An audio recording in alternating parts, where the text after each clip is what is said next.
We may add notes to important content when reading a PDF document. Do you know how to print them out? Take this document as an example. We have added several notes on the page. Click Menu and click Print. On the right of the pop-up dialog, select Document and Note Contents in the Print Content drop-down button.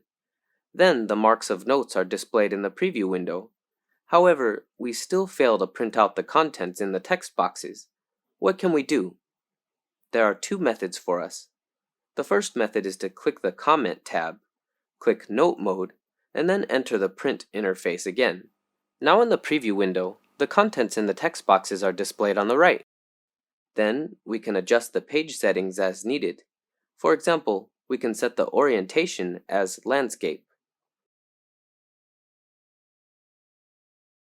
The second method is to convert the PDF document into a Word document.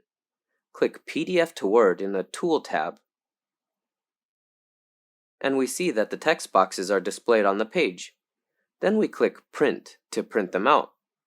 You can select a preferred way according to your actual needs.